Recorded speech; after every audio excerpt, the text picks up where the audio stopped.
तदेव मे दर्शय देवरूपं प्रसिद्धते किरीटिनं चक्रहस्तमिच्छामि तेनैव रूपेण चतुर्भुजेन सहस्रबाहो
ଯୋଗମାୟା ମହାମାୟା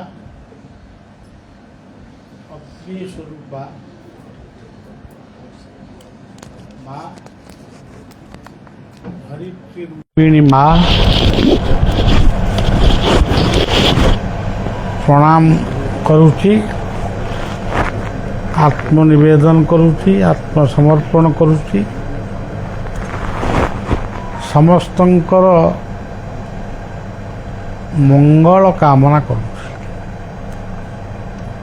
ବିଶ୍ୱ, ଦେଶ, ରାଜ୍ୟ ଏ ତିନୋଟି କଥା, ତା ସହିତ ଜୀବନ ଆଉ ପରିବାର, ଏ ସବୁ କଥାର ଶାନ୍ତି ପାଇଁ ମାଙ୍କର ପାଦ ତଳେ ବଳିଆର ଅଶେଷ କୋଟି ପ୍ରଣାମ। ଏଇ ମା ହେଉଛନ୍ତି ମହାଲକ୍ଷ୍ମୀ, ଅର୍ଥାତ୍ କୃଷକ ବା କୃଷି ରୂପିଣୀ। ଏଇ ମା ହେଉଛନ୍ତି ମହାସରସ୍ୱତୀ, ଅର୍ଥାତ୍ ବିଦ୍ୟା ରୂପିଣୀ। ଆମ ଦେଶରେ, ଆମ ବିଶ୍ୱରେ ଯେତେ ବିଦ୍ୟାଳୟ, ମହାବିଦ୍ୟାଳୟ, ୟୁନିଭର୍ସିଟି ରହିଛି, ମେଡ଼ିକାଲ ହଉ, ଇଞ୍ଜିନିୟରିଂ ହଉ, ଯେଉଁଟା ଯାହା ଅଛି, ସବୁ ହେଉଛନ୍ତି ମହାସରସ୍ୱତୀଙ୍କର ମନ୍ଦିର। ଯେତେ କୃଷିକ୍ଷେତ୍ର ରହିଛି, ସେ ହେଉଛନ୍ତି ପ୍ରକୃତରେ ମହାଲକ୍ଷ୍ମୀଙ୍କର ମନ୍ଦିର। ମହାଲକ୍ଷ୍ମୀ ଗୋଟିଏ ମୂର୍ତ୍ତି ନୁହନ୍ତି କିମ୍ବା ମହାସରସ୍ୱତୀ ଗୋଟିଏ ମୂର୍ତ୍ତି ନୁହନ୍ତି। ଆମେ ତାଙ୍କୁ ମୂର୍ତ୍ତି ତିଆରି କରିଛୁ। ମହାକାଳୀ ହେଉଛନ୍ତି, ସେ ହେଉଛନ୍ତି କାଳ ମୁଖରୁ ଯିଏ ଆମକୁ ରକ୍ଷା କରୁଛନ୍ତି। ଏ ପୃଥିବୀର, ଏ ଦେଶର, ଏ ରାଜ୍ୟର, ଆମ ଅଞ୍ଚଳର ଯେଉଁ ଚିକିତ୍ସାଳୟ ମାନେ ରହିଛନ୍ତି, ଚିକିତ୍ସକ ମାନେ ରହିଛନ୍ତି, ସମସ୍ତ ଚିକିତ୍ସାଳୟ ହିଁ ମହାକାଳୀଙ୍କର ମନ୍ଦିର। ଏମାନେ କାଳମୁଖରୁ ଆମକୁ ରକ୍ଷା କରୁଛନ୍ତି। ନିକଟରେ ଗୋଟେ କରୋନା ଆସିଲା, ଆପଣ ଏମିତି କେତେ କଥା ବି ଆସିଛି, ବସନ୍ତ, କଲେରା, ମ୍ୟାଲେରିଆ, ଅନେକ କଥା ଆସିଛି ଏବଂ ସେ ଯାଇଛି। ସେଇ ହେଉଛନ୍ତି ମହାକାଳୀଙ୍କର ପ୍ରତୀକ। ମହାଦୁର୍ଗାଙ୍କର ପ୍ରତୀକ କହିଲେ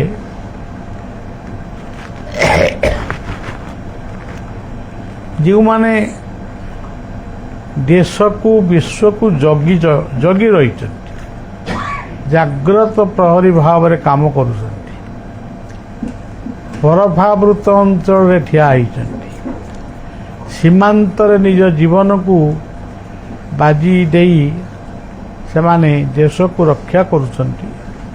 ସେହି ସୀମାନ୍ତ ଅଞ୍ଚଳ ହିଁ ମହାଦୁର୍ଗାଙ୍କର ମନ୍ଦିର। ଗୀତାରେ କୁହାଯାଇଛି, ଜ୍ଞାନକୁ କୁହାଯାଇଛି, ଯେମିତି ଏଠି ଆପଣମାନେ ଗୋଟେ ନିଆଁ ହୁଳାକୁ ବା ଯେଉଁଠି ନିଆଁ ହୁଳାଟିଏ ପ୍ରକାଶ ହେବ,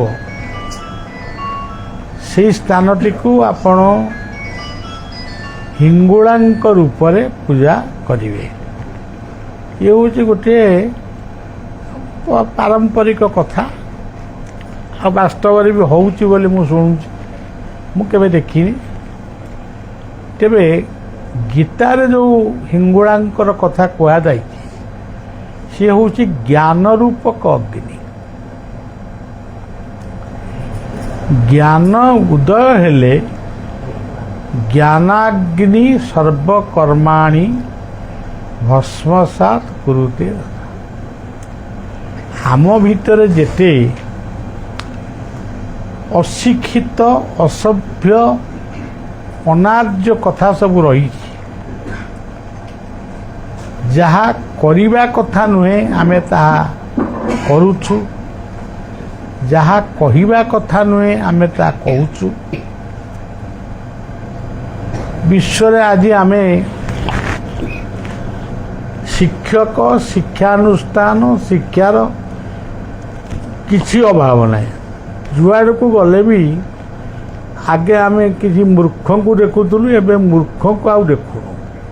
ଏ କାଁ ଭାଁ କେଉଁଠି ପୁରୁଣା କାଳିଆ ମୂର୍ଖ ଲୋକ ଟିକେ ଅଛନ୍ତି, କିନ୍ତୁ ସେ ସରଳ।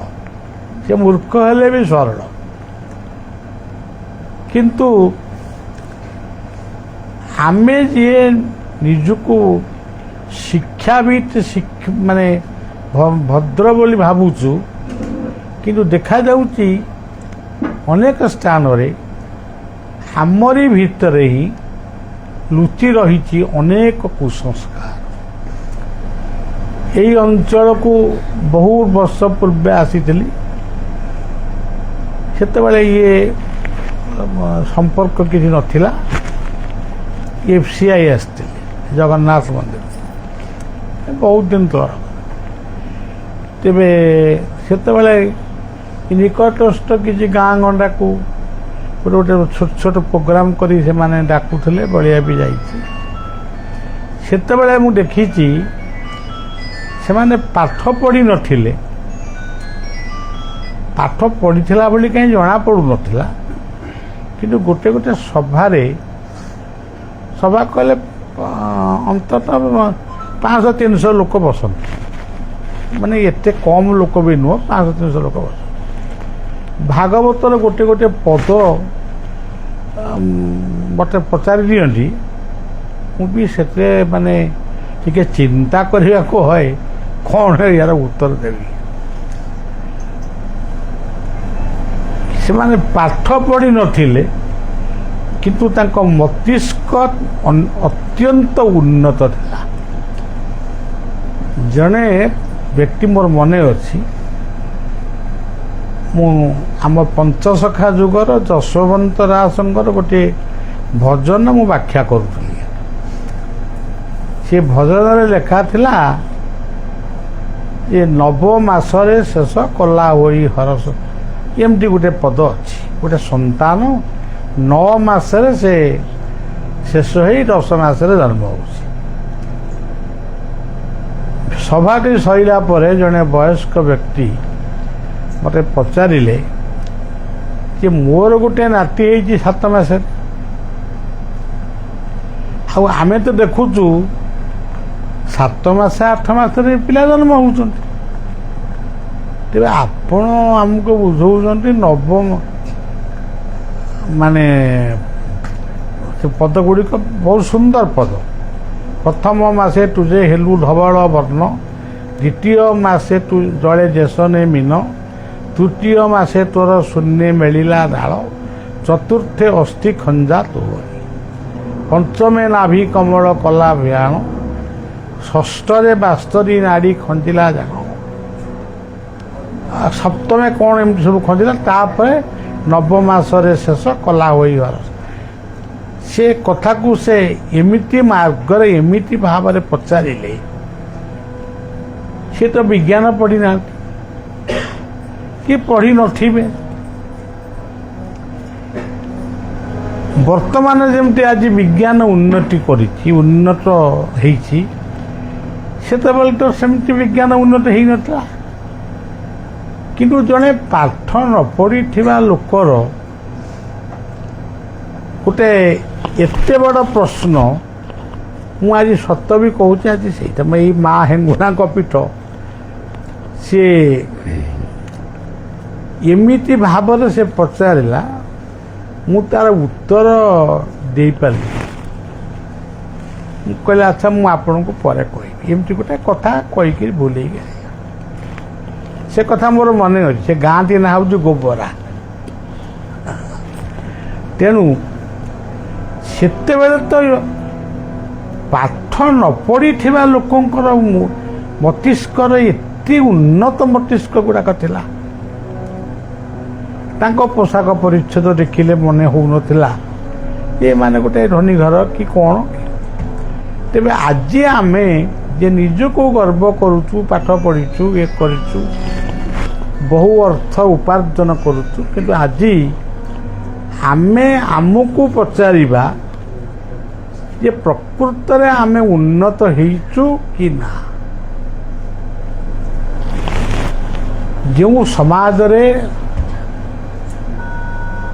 ଗୁଟୁକା ଖାଇବେ, ମଦ ପିଇବେ, ଯେଉଁ ସମାଜରେ ଗୁଟୁକା ସିଗାରେଟ ଖାଇବେ, ଏମିତି ଗଞ୍ଜେଇ ଖାଇବେ, ଏଇସବୁ ଜିନିଷ ଯେଉଁ ସମାଜରେ ପାଠ ପଢ଼ିଥିବା ଲୋକ ଏବଂ ସଚେତନ ଲୋକ, ଯେଉଁମାନେ ସଚେତନ, ସେଇମାନେ ଆଜି ଇଏ ଭୁଲ ସବୁ କରୁଛନ୍ତି। ତେଣୁ ଆମେ ନିଜକୁ ଯେ ଭାବୁଛୁ ଯେ ଆମ ସମାଜର ଗୋଟେ ପୋଲ ଥିଲା, ପୋଲଟା ନୂଆ ପୋଲ ହେଇଗଲା, ବା ରାସ୍ତାଟା ଖରାପ ଥିଲା, ବହୁତ ଭଲ ରାସ୍ତା ହେଇଗଲା। ରାସ୍ତା ସିନା ଭଲ ହେଇଗଲା, କିନ୍ତୁ ଯେଉଁ ପିଲାମାନଙ୍କ ପାଇଁ ରାସ୍ତା ହେଲା ତାଙ୍କ ଜୀବନ ରାସ୍ତା ବିପନ୍ନ ହେଇଗଲା। ଯେଉଁଠି ଗୋଟେ ଆକ୍ସିଡେଣ୍ଟ ହେଲା ସେଠି ଗୋଟେ ହମ୍ସ ହେଲା, ପୁଣି ସେ ହମ୍ସ ମଧ୍ୟ ଆହୁରି ଆକ୍ସିଡେଣ୍ଟ ସୃଷ୍ଟି କଲେ। ତେଣୁ ମୋଟାମୋଟି ଭାବରେ ଆମ ଜୀବନ ପାଇଁ ସେଇ ଯେଉଁ କଥାଟି ଜ୍ଞାନାଗ୍ନି ସର୍ବକର୍ମାଣି ଭସ୍ମସାତ୍ କୁରୁତେ ତଥା, ମୋ ହୃଦୟ ଜ୍ଞାନ ଦୀପ ଜାଳି ଅଜ୍ଞାନ ଖଣ୍ଡ ବନମାଏ। ସେଇ ଯେଉଁ ଜ୍ଞାନ, ପ୍ରକୃତ ଜ୍ଞାନ, ଆମର ଶାସ୍ତ୍ରୀୟ କଥାକୁ ଟିକେ ସମ୍ମାନ ବି ଦେବା। ଶାସ୍ତ୍ରୀୟ କଥାରେ ଲେଖା ହେଲା, ସେଇ ଭାଗବତରେ ବି ଲେଖା ହେଇଛି, ଯହୁଁ ମାନବ ସୃଷ୍ଟି କଲା ତହୁଁ ବିଶ୍ରାମ ସର୍ବଳିଲା। ଯେମିତି ଆପଣମାନେ ଗୋଟେ ପୁଅ ଝିଅ ବାହାଘର କରୁଛନ୍ତି, ଆପଣଙ୍କର ଗୋଟେ ଅନ୍ତରଙ୍ଗ ବନ୍ଧୁ ଯଦି କେହି ଆସି ପହଞ୍ଚିଲେ, ଆପଣ ତାଙ୍କୁ ଦାୟିତ୍ୱ ଅର୍ପଣ କରି, ଭାଇ ମୁଁ 2-3 ଦିନ ହେଲା ଶୋଇନି, ମୁଁ ଯାଉ ଟିକେ ଶୋଇବି, ତୁ ଟିକେ କଥା ବୁଝିଦେ। ଠିକ୍ ସେହିପରି ଇଏ ପୃଥିବୀରେ ପ୍ରଥମେ କ'ଣ ଥିଲା, ଆମକୁ ଯେଉଁମାନେ ପଢ଼ଉଛନ୍ତି ମୁଁ ସେଇମାନଙ୍କୁ ପଚାରୁଛି, ପ୍ରଥମେ କ'ଣ ଥିଲା? ଏତେ ମନ୍ଦିର ଥିଲା କି? ଆମେ ମନ୍ଦିରରେ ଭଗବାନଙ୍କୁ ପୂଜା କରୁଥିଲୁ କି? କେଉଁ ଶାସ୍ତ୍ର ଥିଲା? କେଉଁ ଶାସ୍ତ୍ରକୁ ଆମେ ଅଧ୍ୟୟନ କରିଥିଲୁ? ଆମେ କହିବୁ ଆମେ ହିନ୍ଦୁ, ବେଦ ପ୍ରଥମେ ସୃଷ୍ଟି ହେଲା। ବେଦ ପୂର୍ବରୁ ସୃଷ୍ଟି ନଥିଲା, ପୁଣି ପ୍ରାକ୍ ବୈଦିକ ଯୁଗ ବି ଥିଲା। ତେବେ ସୃଷ୍ଟି ହେଲେ ପ୍ରଥମେ ସୂର୍ଯ୍ୟ, ସୂର୍ଯ୍ୟଙ୍କ ଠାରୁ ସୃଷ୍ଟି ହେଲେ ପୃଥିବୀ, ପୃଥିବୀରେ ସୃଷ୍ଟି ହେଲା 5ଟି 6ଟି କଥା ସୃଷ୍ଟି ହେଲା। ଅନେକ କଥା ସୃଷ୍ଟି ହେଲା, କିନ୍ତୁ 5-6ଟି ମୁଖ୍ୟ। ସୂର୍ଯ୍ୟଙ୍କ ଠାରୁ ଚନ୍ଦ୍ରମା, ପବନ, ଅଗ୍ନି, ବାୟୁ, ଜଳ, ମାଟି। ଆଚ୍ଛା, ଏସବୁ ସୃଷ୍ଟି ବେଳେ କେଉଁ ଧର୍ମଟିଏ ପୃଥିବୀରେ ଥିଲା? ଆଜି ସେଇ କଥାଟା ଆମେ ନିଜକୁ ପଚାରିବା, ସେତେବେଳେ କେଉଁ ଧର୍ମ ଥିଲା? ଆମେ କହିପାରିବା, ଚିନ୍ତା କରିବା, ଆମେ ପାଠ ପଢ଼ିଛୁ, ନିଶ୍ଚୟ କହିବା ପ୍ରକୃତି ଧର୍ମ ଥିଲା। ପ୍ରାକୃତିକ ପରିବେଶରେ ଆମ ଜୀବନ ଗଠନ ହେଇଥିଲା। ଆମେ ଟ୍ୟୁବୱେଲ ଖୋଳି ଜାଣିନଥିଲୁ କି ୱାଟର ସପ୍ଲାଏ କ'ଣ ଜାଣିନଥିଲୁ, କିନ୍ତୁ ଝରଣା ଦେଖିଥିଲୁ, ଝରଣାରୁ ପାଣି ପିଇଥିଲୁ। ଆମର ମେଡ଼ିସିନ ଷ୍ଟୋର ନଥିଲା କି ଡାକ୍ତରଖାନା ନଥିଲା। ବୃକ୍ଷ ତରୁ ତୃଣ ଲତାର ଔଷଧରେ ଆମେ ବଞ୍ଚିଥିଲୁ। ଆମ ପିଲାବେଳ ପର୍ଯ୍ୟନ୍ତ ବି ସେଗୁଡ଼ାକ ଚାଲିଥିଲା। ତେବେ ଯେଉଁମାନେ ଆଜି ଧର୍ମକୁ ନେଇ ବିବାଦ ସୃଷ୍ଟି କରୁଛନ୍ତି, ସେମାନଙ୍କୁ ପଚରାଯିବ ତମେ ସୂର୍ଯ୍ୟଙ୍କୁ, ଚନ୍ଦ୍ରମାଙ୍କୁ, ପବନକୁ, ଅଗ୍ନିକୁ, ସମୁଦ୍ରକୁ, ମାଟିକୁ ଛାଡ଼ି ତମେ ଧର୍ମ ରକ୍ଷା କରିପାରିବ? ସେମାନେ ହଁ କୁହନ୍ତୁ ବା ନା କୁହନ୍ତୁ, ଆମ ମତରେ ସେ ଜମା କିଛି କରିବେ। ତେଣୁ ସେଥିପାଇଁ କୁହାଗଲା ଧର୍ମ ଏକ ପୋତ ଗଢ଼ିଛନ୍ତି ବିଧି, ତରିବାକୁ ଏହି ସଂସାର ବାହାରି। ଗୀତାରେ ଗୋଟିଏ ଶ୍ଲୋକର ଦୁଇଟି ଶବ୍ଦ ସେ କହିଲେ, ସେ ଦୁଇଟି ଯାକ ଶବ୍ଦ ବୋଧେ ପୃଥିବୀ ପାଇଁ ଆବଶ୍ୟକ। ଧର୍ମ କ୍ଷେତ୍ରେ କୁରୁକ୍ଷେତ୍ରେ, ସେଟା ଆଉ କ'ଣ କହିପାରିଥାନ୍ତେ? ଧର୍ମକ୍ଷେତ୍ର ସ୍ୱରୂପୀ କୁରୁକ୍ଷେତ୍ର, ଇଏ ସମଗ୍ର ଜଗତକୁ କୁହାଯାଏ ଧର୍ମକ୍ଷେତ୍ର ସ୍ୱରୂପୀ କୁରୁକ୍ଷେତ୍ର। କୁରୁକ୍ଷେତ୍ର ମାନେ ଯୋଉଠି କର୍ମ ହଉଛି। ପୃଥିବୀ ହଉଛି ଗୋଟିଏ କ୍ଷେତ୍ର ଯୋଉଠି କର୍ମ ହିଁ, କର୍ମକୁ ପ୍ରାଧାନ୍ୟ ଦିଆଯାଇଛି, ପୂଜାକୁ ନୁହେଁ, କର୍ମକୁ ପ୍ରାଧାନ୍ୟ ଦିଆଯାଇଛି। ତେଣୁ ଇଏ ପୃଥିବୀ ହେଉଛି ଧର୍ମକ୍ଷେତ୍ର ସ୍ୱରୂପୀ କୁରୁକ୍ଷେତ୍ର। ସମବେତ ଉତ୍ସବ କହିଲେ ଗୋଟିଏ ପରିବାରରେ ବାପାଟିଏ ଅଛି, ମାଟିଏ ଅଛି, ପୁଅଟିଏ ଅଛି, ଝିଅଟିଏ, କିଏ କୋଉ ପୋଷ୍ଟରେ ଅଛନ୍ତି, କିଏ ସିନିୟର, କିଏ ଜୁନିୟର, କିନ୍ତୁ କିଏ ତାହା ଭିତରୁ ଠିକ୍ କିଏ ଭୁଲ, ତା କହିବାଟା ଭୁଲ, ମାନେ ଭୁଲ ହବ। ସମସ୍ତେ ସମସ୍ତଙ୍କ ପାଖରେ ଶ୍ରେଷ୍ଠ। ପୁଅ ପାଖରେ ବାପା ଯେମିତି ଶ୍ରେଷ୍ଠ, ବାପା ପାଖରେ ପୁଅ ମଧ୍ୟ ସେମିତି ଶ୍ରେଷ୍ଠ। ସମବେତ ଉତ୍ସବ ହେଉଛି ଆମ ଜୀବନ। ଆପଣ ଏ ଜୀବନଟାକୁ ଟିକେ ଆମରି ଜୀବନଟାକୁ ଆମେ ନିଜେ ଭାବିଲେ ବେଶୀ ଅଧଘଣ୍ଟା ଖଣ୍ଡେ ଭାବନ୍ତୁ। ଇଏ ଜୀବନଟି କ'ଣ? ଇଏ ତ ଗୋଟେ ବିରାଟ ମନ୍ଦିର। ଆମେ କହୁଛୁ ଅନନ୍ତ, ସେ ଅନନ୍ତ କୋଉଠି ଅଛି ଆମକୁ କିଏ ଦେଖାଇ ଦେଇପାରିବ? କିନ୍ତୁ ଆମ ଭିତରେ ଯେଉଁ କ୍ରୋମୋଜୋମ୍ ବୋଲି ଗୋଟେ ରହିଛି ସର୍ପାକୃତି, ତାକୁ ଯଦି ଯୋଡ଼ି ଦିଆଯାଏ ସେ ସୂର୍ଯ୍ୟମଣ୍ଡଳ ଠାରୁ ଆହୁରି ଅଧିକ ହେଇଯିବ। ତାହେଲେ ଅନନ୍ତ କୋଉଠି? ଜୀବନ ଭିତରେ, ଯାହାକୁ DNA ବୋଲି କହୁ। ତାପରେ ଏଇଠି ରହିଛନ୍ତି ସୂର୍ଯ୍ୟ। ଆଖି ଯଦି ନାହିଁ ସୂର୍ଯ୍ୟକୁ ଦେଖିପାରିବା କି? କାନ ଯଦି ନାହିଁ ଶବ୍ଦ ଶୁଣିପାରିବା? ମାନେ କାନ ଅଛି, ଆମକୁ ଶୁଭୁନି। ଏଇ ପାଟି ଅଛି, ଏ ପାଟି ଯଦି ନଥାନ୍ତା ଆମେ ଖାଇପାରନ୍ତେ? ଆମେ ଦେବତାର ମନ୍ଦିରରେ ବହୁତ ଭୋଗ ଲଗଉଛୁ। ଗୋଟିଏ ଭୋଗ ଠାକୁର ଖାଇଛନ୍ତି କୋଉନ କିଏ ପ୍ରମାଣ କରିଦେଇପାରିବେ? ଖାଲି ଗୋଟିଏ ଗପ, ଆମେ ସେ ଦାସିଆ ବାଉରୀ ହାତରୁ ନଡ଼ିଆ ନେଲେ, ତମେ କ'ଣ ଦେଖିଥିଲ? ଯଦି ବି ସେ ନେଲେ ତମ ହାତରୁ କେଇଥର ନେଇଛନ୍ତି?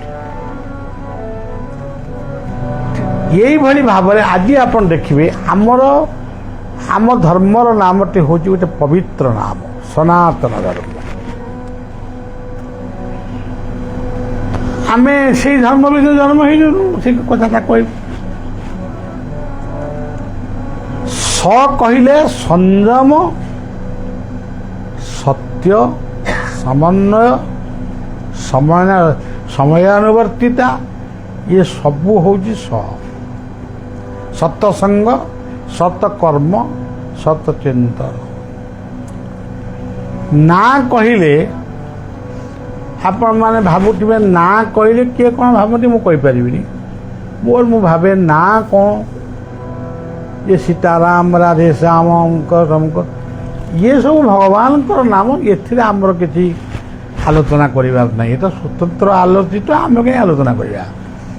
କିନ୍ତୁ ଇଏ ପୃଥିବୀରେ ଯେତେ ନାମ ଆପଣ ଦେଖୁଛନ୍ତି, ଇଏ ପର୍ବତ, ଇଏ ପାହାଡ଼, ଇଏ ନଦୀ, ଇଏ ଝରଣା, ଇଏ ଜଙ୍ଗଲ, ଇଏ ଅମୁକ ଗଛ, এইଟା ଆମ୍ବ ଗଛ, ସେଇଟା ନଡ଼ିଆ ଗଛ, ସେଇଟା ପଣସ ଗଛ ଠାରୁ ଆରମ୍ଭ କରି ଇଏ କୁକୁର, ସେ ବିଲେଇ, ସେ ମେଣ୍ଢା, ସେ ଛେଳି, ଇଏ ନାମକୁ କିଏ ସୃଷ୍ଟି କରିଥିଲା? ସେଇ ଅଦୃଶ୍ୟ ଶକ୍ତି, ସର୍ବଶକ୍ତିମାନ କିଏ ସୃଷ୍ଟି କରିଥିଲା ତାକୁ ଆମେ ଦେଖିନୁ, କିନ୍ତୁ ସେ ଅଛନ୍ତି ବୋଲି ଏସବୁ ସୃଷ୍ଟି ହେଇଥିଲା। ସେଇ ଗୋଟାକ ହେଉଛି ନା। ମୁଁ ବାପାଙ୍କୁ ବାପା ଡାକିବି ଗୋଟେ ନା, ବୋଉକୁ ବୋଉ ଡାକିବି ଗୋଟେ ନା।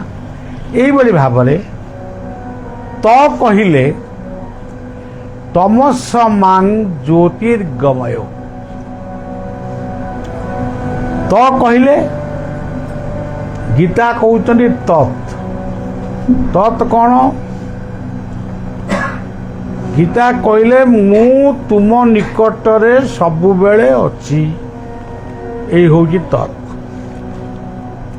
ତମେ ଭାବୁଛ ମୁଁ ତମ ପାଖରେ ନାହିଁ, ସେଥିପାଇଁ ଭୁଲ, ସବୁଯାକ ଭୁଲ କରି ଚାଲିଛ, ମିଛ କହି ଚାଲିଛ, ସବୁଟା ଭୁଲ କରୁଛ। କିନ୍ତୁ ତତ୍ କହିଲେ ମୁଁ ତୁମ ଭିତରେ ଅଛି, ତେଣୁ ମୋ ନାଁ ହେଉଛି ଅନ୍ତର୍ଯ୍ୟାମୀ। ମୋର ତିନୋଟି ହେଉଛି ନାଁ। ଗୀତାର 17 ଅଧ୍ୟାୟରେ କହିଲେ ମୋର ତିନୋଟି ହେଉଛି ନାଁ, ଚତୁର୍ଥ ନାଁ ନାହିଁ। ଚତୁର୍ଥ ନାଁ ମଣିଷ ସୃଷ୍ଟି କରିଛନ୍ତି।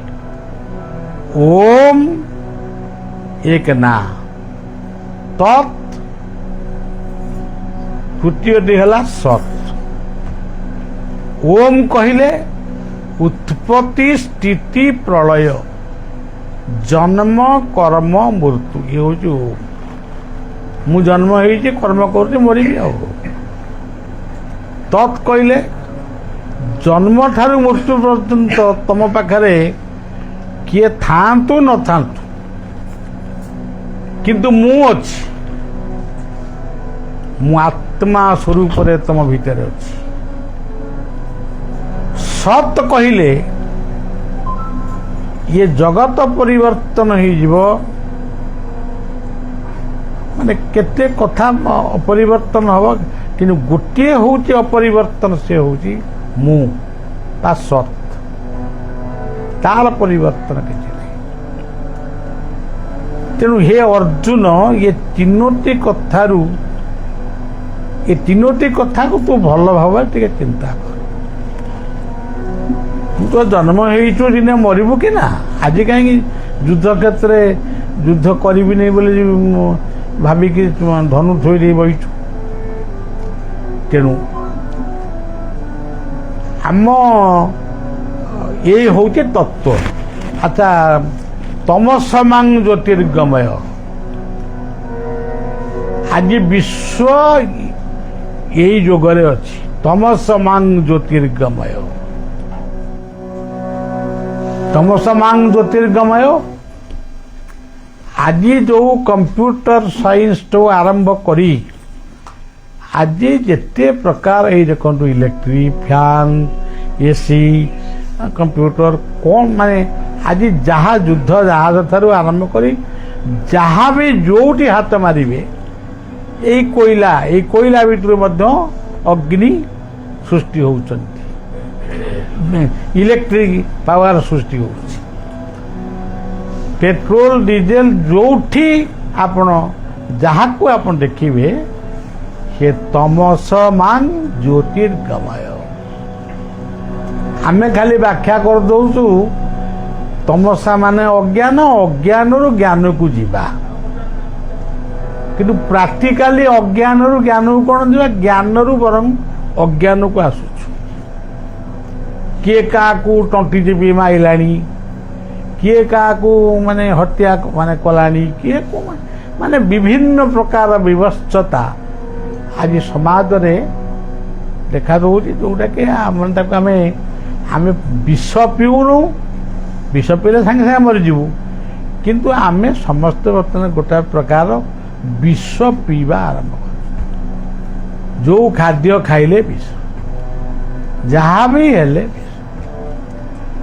ତମସମାଂ ଜ୍ୟୋତିର୍ଗମୟ, ଇଏ ସମଗ୍ର ବିଶ୍ୱ ପାଇଁ ଉଦ୍ଦିଷ୍ଟ। ତାପରେ न कहिले नम्रता सम्मानवाचक शब्द होची न आमे हिंदू आमे नमस्कार करू अन्य देश में हैंडशेक करती केउटी साल्यूट करती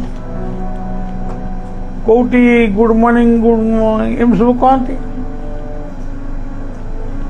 पूज्य पूजा अन्य को पूज्य तुम्हें निजे पूज्य पूजक है अन्य को पूज्य पूजा दियो ये हूँ तेणु आमे होचु सनातन बा सनातनी ये कथा जदि आमे कहबू मत कई टेका आजिकल एपर्यंत पकई ना हाँ थरे पकई कलिकता तेज ये भी टेका पड़ो कहीं आमे आम धर्म कथा भल कर व्याख्या कर कहूँ तेणु आमे आम धर्म कथा को कहूनु समग्र पृथ्वी एमती गोटे शास्त्र अच्छी मु कहूनी मु हिंदू बोली कहूनी वयोवेति निज परम गणनांग लघु चेतसाम उदार चैतनांतु वसुधैव कुटुंबकम एमती गोटे श्लोक बा एमती गोटे धाड़ी को शास्त्र लिखाई जदि लिखाई ताकू 1000 बार आमे साधुवाद जणिया पे प्रस्तुत धर्म परिवर्तन करो लिखाई काफेर को मार एक कथा भी लिखाई बोले कुआ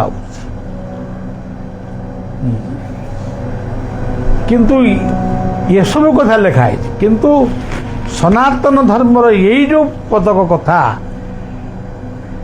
माने वसुधैव कुटुंबकम सर्वे भवन्तु सुखिन अच्छा एमती गोटे धाड़ी आउ गोटे शास्त्र बाहर कर काले बसंतु पर्जन्य पृथ्वी शस्यशालिनी पृथ्वी शस्यशालिनी से कही पारे भारत सत्यशालिनी पृथ्वी शस्यशालिनी काले बसंतु पर्जन्य सबुआडे सुवृष्टि हो स्वस्ति प्रजाभ्य परिपालयन् नायेन मार्गेन मही महिषा सबु राजा माने प्रजा माने न्याय मार्ग जान तापर कहले गो ब्राह्मणभ्य शुभं वस्तु यहाँ आपण मैंने व्याख्या करेंगे गाई माने पदारे बुलुंट प्लास्टिक चोबुंट किछि हिंदू लोक मु हिंदू परिवार रे बही तेणु मो परिवार भितर मो परिवार कथाटा कहूँ किछि हिंदू लोक भी गोमांस नहीं सब होटेल मानक दौरान यह जदि हुए महापुरुष अच्युतंकर से कथाटी मन समस्ते हेबे एकाकार केमिति पृथ्वीटा रहिबो एई देखंतु आमे एई गाड़ी बाट देकी आसे सरकार माने मु कहूची ओडिशा सरकार कथा कहूनी माने भारतर हो पृथ्वीर हो जहा हो अनेक योजना अनेक कथा किंतु प्रदूषण मुक्त कर कहा योजना कर कौ लोक दुकान कर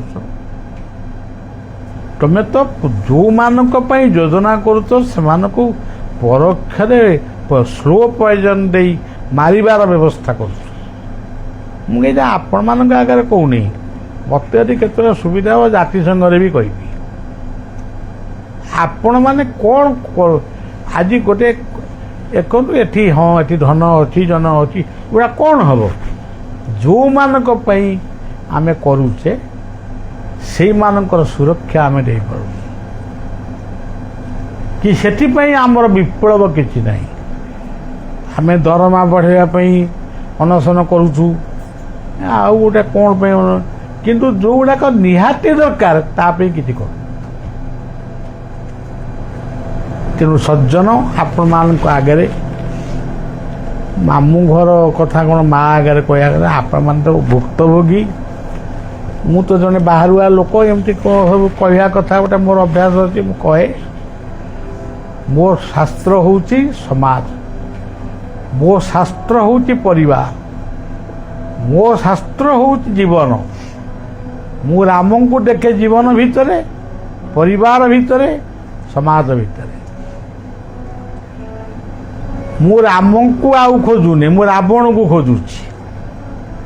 ରାବଣ ଭଳି ଜଣେ ବ୍ୟକ୍ତି ଯଦି ଆଜି ସମାଜରେ ଜନ୍ମ ହୁଅନ୍ତେ, ଇଏ ସମାଜ ବି ଅନେକ ବଦଳି ଯାଆନ୍ତା। ସିଏ ଥିଲେ ଜଣେ ଉତ୍ତମ ପରିବେଶବିତ୍, ଉତ୍ତମ ମନ୍ତ୍ରବିତ୍ ବ୍ରାହ୍ମଣ ଏବଂ ଜଣେ ଯୋଦ୍ଧା। ସବୁ ପ୍ରକାର ଗୁଣ ତାଙ୍କ ପାଖରେ ଥିଲା। ସେ ସୀତାଙ୍କୁ ବଳାତ୍କାର କରିନାହାନ୍ତି, ସୀତାଙ୍କୁ ସୁରକ୍ଷା ଦେଇଛନ୍ତି। ସେ ଚୋର ପୋଷାକ ପିନ୍ଧିକିରି ସୀତାଙ୍କୁ ଚୋରି କରିନାହାନ୍ତି, ସେ ତାଙ୍କ ବାପାଙ୍କ ପୋଷାକ ପିନ୍ଧିଛନ୍ତି, ବିଶ୍ରବାଙ୍କର ପୋଷାକ, ଋଷିର ପୋଷାକ ପିନ୍ଧି ସେ ଯାଇଛନ୍ତି। ଚଲେଇ ଚଲେଇ ଟାଣି ଟାଣିକି ନେଉନାହାନ୍ତି। କିନ୍ତୁ ଆଜି କ'ଣ ହେଉଛି? ଆଜି ରାବଣ ଠାରୁ ଭୟଙ୍କର ଲୋକ ତମେ ଜନ୍ମ ହେଇଛ। ତମେ କ'ଣ ରାବଣକୁ ନିନ୍ଦା କରୁଛ?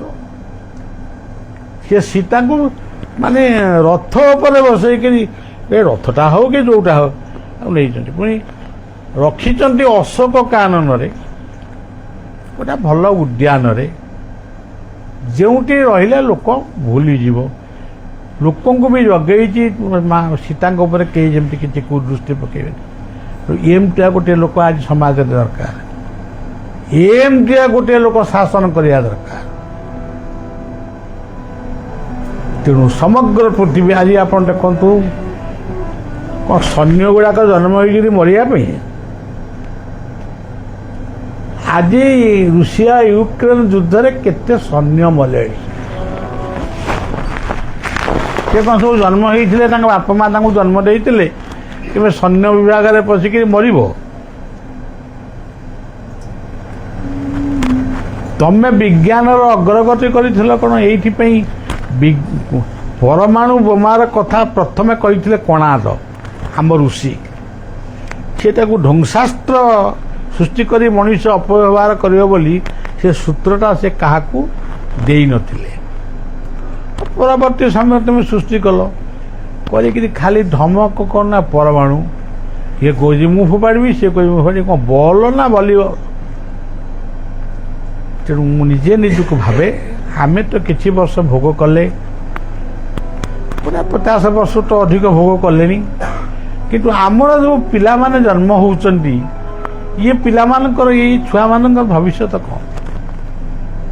ଏମାନେ କେଉଁଠି ଗୋଟେ ମୁକ୍ତ ପବନ ପାଇବେ, କେଉଁଠି ଗୋଟେ ମୁକ୍ତ ଖାଦ୍ୟ ଖାଇବେ? ଏଇଠି ଆପଣ ଦେଖନ୍ତୁ ଜଳଖିଆ ଦୋକାନ ସବୁ ହେଇଛି, କ'ଣ ଧୂଳି ଉଡ଼ୁଛି, ବେଳି ଉଡ଼ୁଛି, କ'ଣ? ତେବେ ମଣିଷର ଡାଇଜେଷ୍ଟ ପାୱାର, ଯେଉଁଟାକୁ ଗୀତା କହିଛନ୍ତି ଅହଂ ବୈଶ୍ୱାନରା ଭୂତ୍ୱା ପ୍ରାଣୀ ନାମ ଦେହମାସ, ଏଭଳି ଇଏ ଜଠରାଗ୍ନି ଭିତରେ ସେ ଏଭଳି ଶକ୍ତି ଦେଇଛନ୍ତି। ଏତେ ପ୍ରକାର ଖାଦ୍ୟ ମଧ୍ୟ ଖାଇକି ମଧ୍ୟ ମଣିଷ ବଞ୍ଚି ରହିଛି।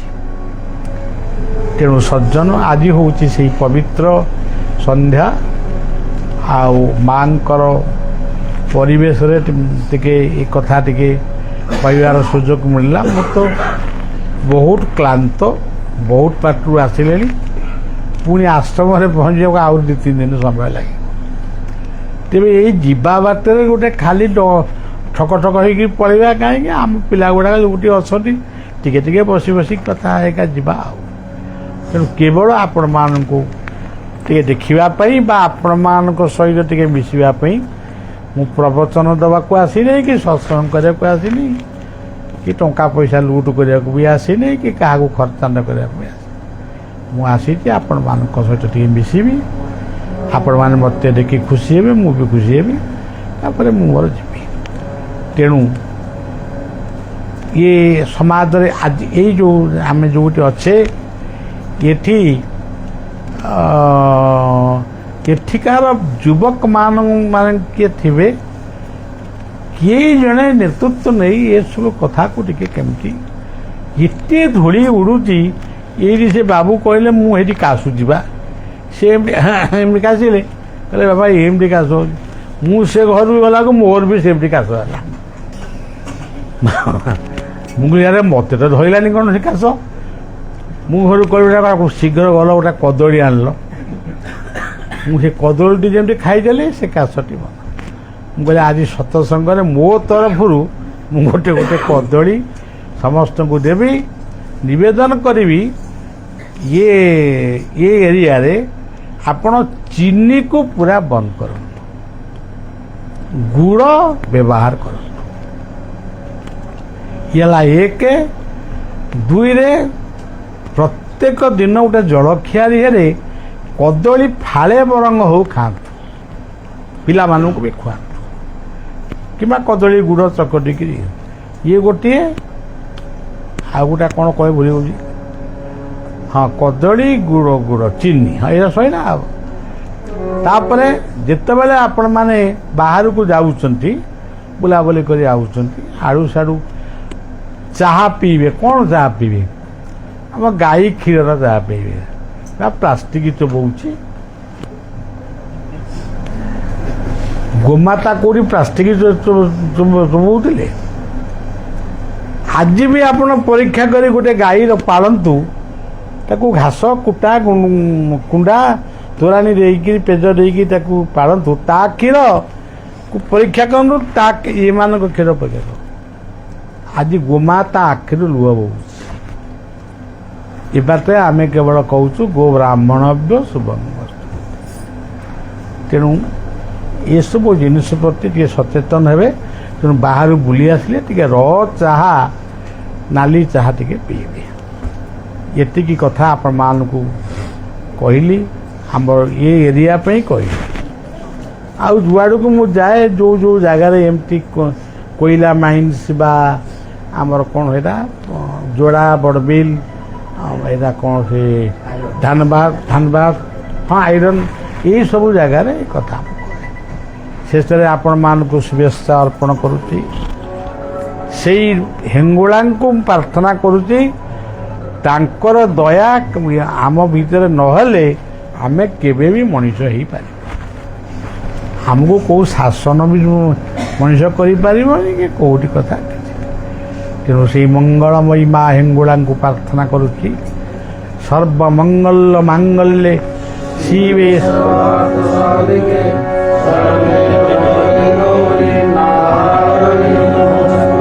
ଶରଣାଗତ ଦୀନାର୍ଥ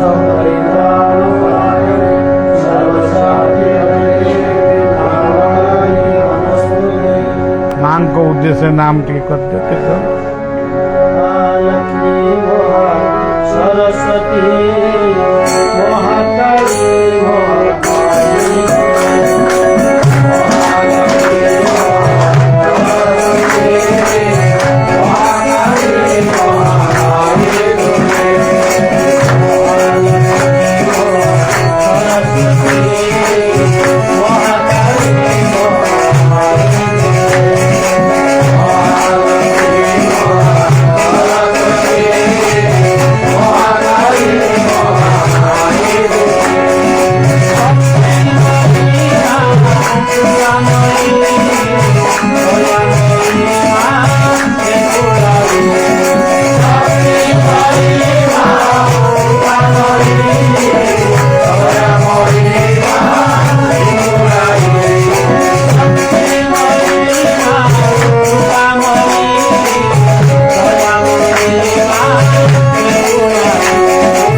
ସେ ଫଳ ଟିକେ ଆଣି